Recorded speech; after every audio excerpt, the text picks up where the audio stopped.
Hi hello അസ്സലാമലൈക്കും. എന്തൊക്കെയുണ്ട് വിശേഷം? ഇന്ന് ഞാനൊരു ചെറിയൊരു ട്രാവൽ വ്ളോഗായിട്ട് വന്നതാണ് കേട്ടോ. എവിടേക്കാണെന്ന് ഞാൻ വഴിയേ പറയാം. ഗില്ലാപ്പീസും കുഞ്ഞൊക്കെ നല്ല ഉറക്കം. സമയം ഇപ്പോൾ 5 മണിയായിട്ടുണ്ട്. അത്യാവശ്യം ലോങ് ട്രിപ്പ് ആയതുകൊണ്ട് തന്നെ ഞാൻ പഴം പുഴുങ്ങിയതും പാലും ബോട്ടിലൊക്കെ സ്റ്റെറിലൈസ് ചെയ്തും ഒക്കെ എടുത്തിട്ടുണ്ട്. ഗില്ലാപ്പീസിനെ ഞാൻ ഉടുപ്പിടിച്ചപ്പോഴേക്കും അച്ചൂട് എണീച്ചു. കുളിപ്പിക്കാതെ ആദ്യം എടുത്തുകൊണ്ട് പോകാമെന്നാണ് വിചാരിച്ചത്.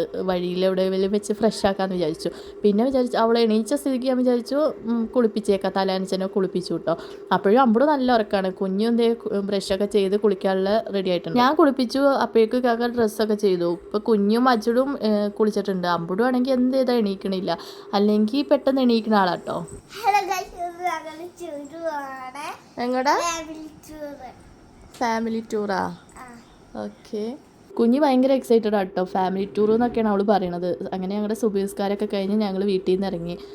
ഇൻഷാ അല്ലാഹ് ഞങ്ങൾ എവിടേക്കാണ് പോകണമെന്ന് വെച്ചാൽ കോലാലമേടാണ് കേട്ടോ. നിങ്ങൾക്ക് അറിയാമായിരിക്കും, ഗില്ലാപ്പീസ് ട്വിൻസ് ആയതുകൊണ്ട് തന്നെ കുറേ കോംപ്ലിക്കേഷൻസ് ഒക്കെ ഉണ്ടായി. ഞാൻ മുന്നത്തെ ഏതൊക്കെ വീഡിയോസിൽ പറഞ്ഞിട്ടുണ്ട്. അങ്ങനെ കുറച്ച് കോംപ്ലിക്കേഷൻസ് വന്നപ്പോൾ ഞങ്ങൾ നേർച്ച ചെയ്തിട്ടുണ്ടായി കോലാലമേട് നടക്കാറാവുമ്പോഴേക്കും നടത്തി കയറ്റിക്കുക എന്നുള്ളത്. എന്ന് വെച്ച് ഫുള്ളായിട്ട് അവരെ നടത്തിക്കാമെന്നല്ല. അങ്ങനെ മാഷാ അല്ലാഹ് ഇവിടുന്ന് ഞങ്ങൾ യാത്ര തുടങ്ങുകയാണ്. ആക്ച്വലി ഞങ്ങൾ 4 മണിക്കൊക്കെ ഇറങ്ങണമെന്ന് വിചാരിച്ചതാണ്. പക്ഷേ പിള്ളേർ രാത്രി ബഹളമൊക്കെ ആയതുകൊണ്ട് ഞങ്ങൾ എണീച്ചപ്പോഴേ 4:30 ആയി. പിന്നെ റെഡിയായി വന്നപ്പോൾ 7 മണിയൊക്കെ ആയിട്ടുണ്ട്. ഞങ്ങൾ മാത്രമല്ല കേട്ടോ, നാത്തൂനും നാത്തൂൻ്റെ രണ്ടാമത്തെ കൊച്ചുമുണ്ട്, അച്ചു. അങ്ങനെ ഞങ്ങൾ അവരെ പിക്ക് ചെയ്യാൻ വേണ്ടിയിട്ട് അവരുടെ വീട്ടിൽ വന്ന് അച്ചുവിനെ കണ്ടപ്പോൾ അച്ചുവിൻ്റെ സന്തോഷം. ഞങ്ങൾ ഫുഡൊക്കെ ഉണ്ടാക്കി കൊണ്ടുപോകാൻ കേട്ടോ. അതാണ് ഇത്രയും ലഗേജ്. അങ്ങനെ അതാ നാത്തൂൻ്റെ വീട്ടിൽ നിന്ന് ഞങ്ങൾ ഇറങ്ങി പെട്രോൾ അടിച്ച് എയറൊക്കെ ചെക്ക് ചെയ്ത് യാത്ര തുടങ്ങി കേട്ടോ.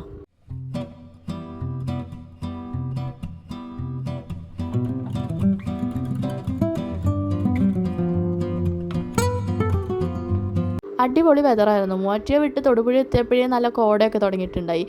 തൊടുപുഴ എത്തിയപ്പോൾ ഞങ്ങൾ വിചാരിച്ചു നാസ്ത കഴിച്ചിട്ട് പോകാമെന്ന്. അച്ചുടുവിനെ ബേബി ചെറിയ എത്തിയപ്പോൾ അമ്പുടുവിൻ്റെ റിയാക്ഷൻ കണ്ടോ? അന്നേരം ഞാൻ ശ്രദ്ധിച്ചിട്ടുണ്ടായില്ല കേട്ടോ. വീഡിയോ എഡിറ്റ് ചെയ്യുമ്പോഴാണ് ആ റിയാക്ഷൻ കണ്ടത്. രണ്ടുപേരും ഉറങ്ങിയിട്ടൊന്നും ഉണ്ടായില്ല. വണ്ടി കയറിയതും യാത്രയൊക്കെ ആസ്വദിച്ചിരിക്കുമായിരുന്നു. ഭയങ്കര ഇഷ്ടമായിട്ടോ യാത്രയൊക്കെ ചെയ്യണത്. രണ്ടുപേർക്കും അതെ ഭയങ്കര ഇഷ്ടമാണ്.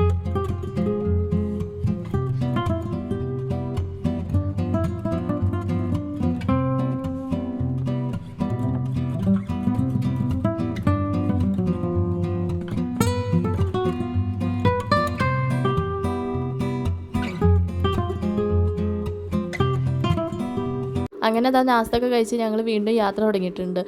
തൊടുപുഴ എത്തുമ്പോഴേക്കും നല്ല നേച്ചർ ബ്യൂട്ടി അങ്ങോട്ട് സ്റ്റാർട്ട് ചെയ്യല്ലേ. ഇവിടെ ഉള്ളവർക്കൊക്കെ അറിയാൻ പറ്റുമായിരിക്കും. വെള്ളച്ചാട്ടം ഇവിടെ മാത്രമേ ഉണ്ടായുള്ളൂ കേട്ടോ. റെയിനി സീസൺ അല്ലല്ലോ. അതിൻ്റെ ഇടയ്ക്ക് ഞങ്ങളുടെ വണ്ടിയുടെ ഫ്രണ്ടിൽ തന്നെ ഒരു പാമ്പ്.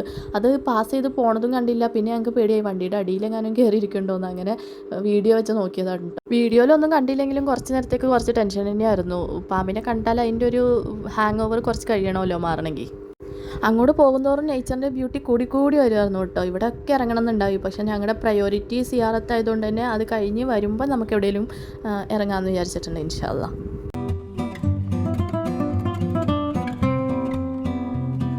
ഇലക്ഷൻ ടൈം ആയതുകൊണ്ടാണോ എന്നറിയില്ല, നിറച്ച് ഫ്ലാഗും കാര്യങ്ങളൊക്കെ ആയിരുന്നു കേട്ടോ. അച്ചു ഇത്രയും നേരം ഉറക്കമായിരുന്നു. ഉറക്കത്തിൽ നിന്ന് എണീച്ച് നോക്കിയപ്പോൾ ഫുൾ നേച്ചർ ബ്യൂട്ടി. അതിൻ്റെ റിയാക്ഷനാണ് ഇപ്പോൾ കണ്ടത്. അങ്ങനെ മാഷാ അല്ലാഹ് ഞങ്ങളുടെ ഡെസ്റ്റിനേഷനായിട്ടുള്ള കോലാലമേട് ഒരു 11 മണി ആയപ്പോഴേക്കും എത്തിയിട്ടുണ്ട്. ഒരാൾ അച്ചു കറി ബാഗിലിട്ട് എടുത്തോളാന്ന് പറഞ്ഞു. ഒരാളെ കൈ കൊടുത്തിട്ടുണ്ട്. അങ്ങനെ ഇതാ ഞങ്ങൾ കുഞ്ഞൊക്കെ കയറണണ്ടില്ലേ, നല്ല ഹാപ്പിയാണ് കേട്ടോ. 3 മലകൾ കയറി ഇറങ്ങിയാണ് കേട്ടോ നമ്മൾ ആ മക്ബറയിൽ എത്തുന്നത്. അതുകൊണ്ട് തന്നെ പിള്ളേരെ വെച്ച് കുറച്ച് റിസ്ക്കിയാണ്. പക്ഷേ ഇപ്പോൾ അവിടെ കുറേ പടവുകളൊക്കെ ഇതുപോലെ ഉണ്ടാക്കിയിട്ടുണ്ട്. അതുകൊണ്ട് കുറച്ച് ഈസിയായി. ടീൻസ് ആയതുകൊണ്ടും ചെറിയ പിള്ളേരായതുകൊണ്ടും എല്ലാവരും ടാറ്റൊക്കെ കൊടുത്തിട്ടാണ് കേട്ടോ പോണത്. ഒരേ ഡ്രസ്സിങ്ങൊക്കെ കാണുമ്പോൾ കുറച്ച് കൗതുകമാണല്ലോ. ഇതിന് മുന്നേ ഞാനിവിടെ ഒരു പ്രാവശ്യം വന്നത് കുഞ്ഞിനെ 5-ാം മാസം ക്യാരിങ് ആയിട്ടിരിക്കുമ്പോഴാണ് കേട്ടോ. ഇപ്പോൾ മാഷാ അല്ലാഹ് അവളെ കയ്യും പിടിച്ച് ഞാൻ കയറണത്. ഇപ്പോൾ ആലോചിക്കുമ്പോൾ വിശ്വസിക്കാനേ പറ്റണില്ല കേട്ടോ. പ്രഗ്നൻ്റ് ആയിരിക്കുമ്പോൾ ഞാൻ എങ്ങനെ ഈ മലകൾ കയറി എന്നുള്ളത്. പിള്ളേരുള്ളതുകൊണ്ട് തന്നെ ഞങ്ങൾ കുറച്ചേരം ഇരുന്ന് റെസ്റ്റൊക്കെ എടുത്ത് വെള്ളമൊക്കെ കുടിച്ചിട്ടാണ് കേട്ടോ കയറിയത്. അവിടെ എത്തി അവിടെ ഉള്ളൊരു ഉസ്താദ് അമ്പുടൂനെ എടുത്തുകൊണ്ട് പോയിട്ടോ. എന്നിട്ട് തിരിഞ്ഞു നോക്കിയപ്പോഴാണ് അച്ചുടൂനെയും കൂടി കണ്ടത്. അപ്പോൾ ആ ഉസ്താദിൻ്റെ റിയാക്ഷൻ ബി ലൈക്ക്, പഠിച്ചോനെ ഇത് 2 ഉണ്ടോന്ന്. അങ്ങനെ അത് അത്രയും ഹയസ്റ്റ് ടോപ്പിൽ പാറപ്പുറത്ത് നിന്നും ഉറവ പൊട്ടുന്നത് അത് ഇപ്പോഴും ഭയങ്കര അത്ഭുതമായിട്ടുള്ളൊരു കാര്യമാണ് കേട്ടോ. അവിടെ എപ്പോഴും വെള്ളം സ്റ്റോക്കായിരിക്കും. നല്ല തണുപ്പായിരുന്നു ആ വെള്ളത്തിന്. അത് കുറച്ച് കുപ്പിയിലൊക്കെ എടുത്ത് ഞങ്ങളിതാ തിരിച്ചിറങ്ങുവാണ്. ഞങ്ങൾ തിരിച്ചിറങ്ങുമ്പോഴും കുറേ പേര് അങ്ങോട്ട് കയറിപ്പോണ്ടായി. ഭായിമാരും അന്യമതസ്ഥരും ഈവൻ മദാമയും സായിപ്പും വരെ കയറുന്നുണ്ടായിട്ടോ അവിടെ. ഞാൻ നേരത്തെ പറഞ്ഞില്ലേ, ഞങ്ങൾ ചോറും ചിക്കൻ ഫ്രൈയും ചമ്മന്തിയും അച്ചാറും എല്ലാം ഉണ്ടാക്കിക്കൊണ്ടാണ് കേട്ടോ പോയത്. തിരിച്ചിറങ്ങി ഗില്ലാപ്പികൾക്കും കൊടുത്തു, ഞങ്ങളും കഴിച്ചു, ഒരു ഐസ്ക്രീമും കഴിച്ച് ഡ്രസ്സും ചേഞ്ച് ചെയ്ത് ഞങ്ങൾ അവിടെ നിന്ന് ഇറങ്ങി. അങ്ങനെ മാഷാല്ലാ ഗില്ലാപ്പികളുടെ ആ ഒരു നേർച്ചയും കഴിഞ്ഞ് ഞങ്ങൾ ഇനി നേരെ വീട്ടിലേക്കല്ല, തിരിച്ച് പോണ വഴിക്ക് എവിടെയെങ്കിലുമൊക്കെ ഒന്ന് കയറാമെന്ന് വിചാരിച്ചു. അങ്ങനെ ഈ ഒരു പാർക്ക് കണ്ട്, വാഗമൺ തന്നെയാണ് കേട്ടോ ഇത്. അവിടെ കയറിയപ്പോൾ ഒരു പറഞ്ഞു റൈഡ്സ് ഒന്നും ഓപ്പൺ അല്ലായിരുന്നു, പക്ഷേ ആക്ച്വലി ഓപ്പൺ ആയിരുന്നു കേട്ടോ.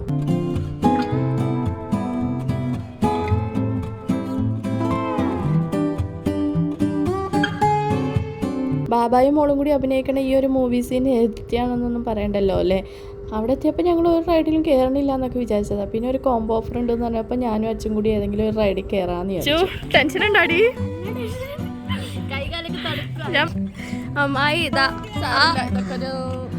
എക്സ്പീരിയൻസ് അല്ലേ.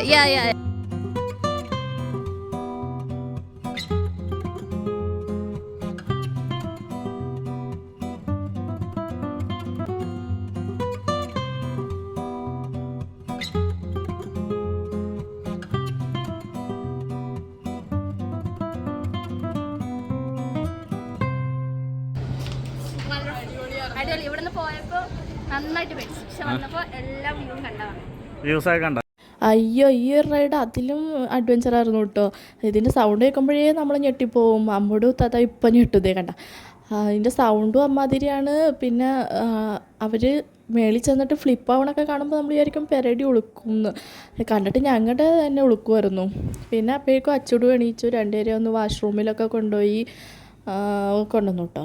ഈ ഒരു സമയമായപ്പോഴേക്കും എല്ലാവരും അത്യാവശ്യം നല്ല ടയേർഡായിരുന്നു. അപ്പോൾ അച്ചും താത്തായും ഉമ്മായും ഒന്നും വന്നില്ല എന്ന് പറഞ്ഞു. ഞങ്ങൾ ചെറുതായിട്ട് ഒരു വ്യൂ കണ്ടപ്പോൾ അവിടെയും കൂടി കയറിയിട്ട് വരാമെന്ന് വിചാരിച്ച് അവിടെ പോയി.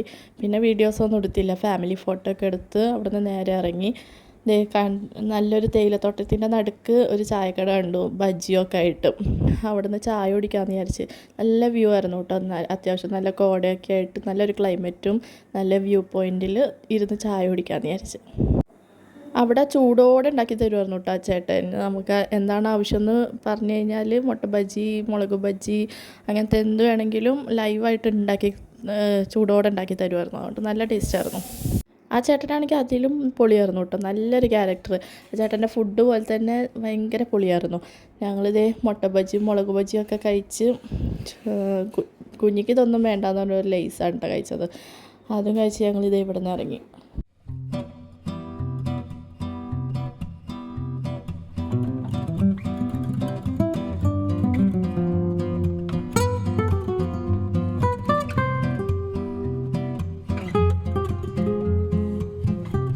അച്ഛന് പോകുമ്പോൾ ഒരു കുഴപ്പമുണ്ടായില്ല. വരുമ്പോൾ 2-3 ഹെയർ പിൻ കയറിയപ്പോൾ തല കറക്കവും വോമിറ്റിംഗ് ടെൻഡൻസിയൊക്കെ ആയിട്ട് വണ്ടി നിർത്തി അവർക്കൊരു കോഫിയൊക്കെ മേടിച്ച് കൊടുക്കുക. അപ്പോൾ അത് ആ സമയം കൊണ്ട് ഞാൻ ഗില്ലാപ്പികൾക്ക് എന്തെങ്കിലും കൊടുക്കാമെന്ന് വിചാരിച്ച് റോബസ്റ്റ് പഴം 2 പേർക്ക് കൂടി കൊടുത്തു.